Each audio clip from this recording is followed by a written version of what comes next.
I trust the President of the United States. That is what the Speaker of the House, Nancy Pelosi, said on Thursday when she asked the Democrats in the House to pass the bipartisan infrastructure bill that was passed by the Senate in August.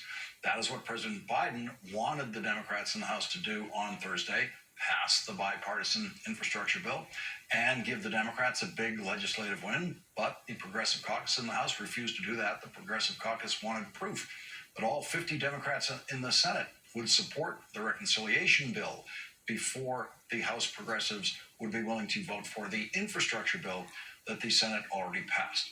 This afternoon, Senator Joe Manchin called that legislative hostage-taking.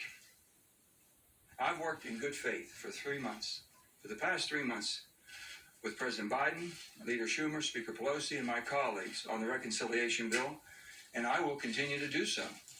For the sake of the country, I urge the House to vote and pass the bipartisan infrastructure bill. Holding this bill hostage is not going to work in getting my support for the reconciliation bill. Senator Manchin said he is open to voting for the reconciliation bill, but he wants more information about it. I, for one, won't support a multi-trillion-dollar bill without greater clarity about why Congress chooses to ignore the serious effects of inflation and debt that have on our economy and existing government programs. And of course, as Senator Manchin should know, that is exactly what the nonpartisan Congressional Budget Office will analyze when it issues its official report scoring the bill. Senator Brian Schatz pointed that out in a tweet while Senator Manchin was actually still speaking. Senator Schatz said, "We need a CBO score anyway in order to process the bill through the parliamentarian on the Senate side." None of what was said was exactly new. The tone alarmed people, but substantively, nothing has changed. But something did seem to change after Senator Manchin spoke today. The Progressive Caucus has now apparently decided that they are willing to vote on the bill Joe Manchin wants them to vote for, the Senate bipartisan infrastructure bill, even without a guarantee from Joe Manchin that he will vote for the reconciliation bill. Is every progressive prepared to vote for the bipartisan infrastructure bill? I do believe we're going to deliver our members for both bills. I just have to believe what the president says. And the president said right after the senator spoke that he is confident he can deliver 51 votes for this plan.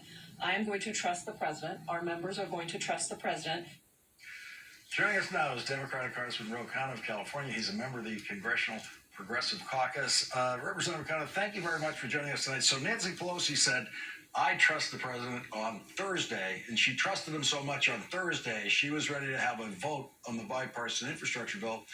It sounds now like the Progressive Caucus trusts the president to the same extent and is willing to vote on the bipartisan infrastructure bill now?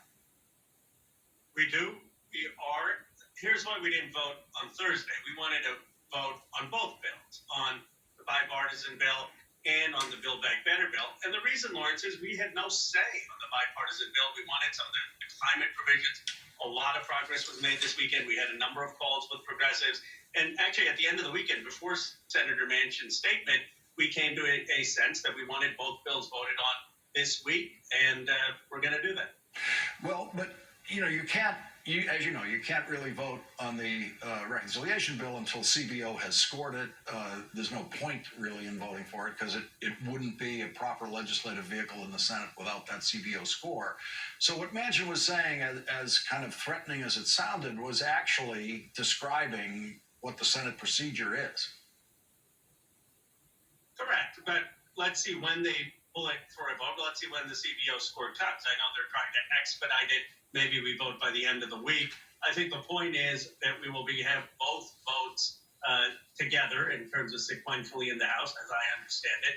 We'll both vote for both of them. The infrastructure bill will go to the president's desk. That becomes law. The other bill, there is some risk. I mean, it still then depends on the Senate voting for it.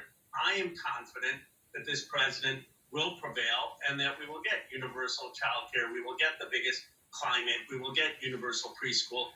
And that those priorities will be in the final bill. So your position then is, let's let's have the House basically just call the Senate's bluff on this, which is to say, call the bluff of two senators, Sinema, who remains absolutely silent, and Joe Manchin, who said what he had to say today. You want the House to vote on the reconciliation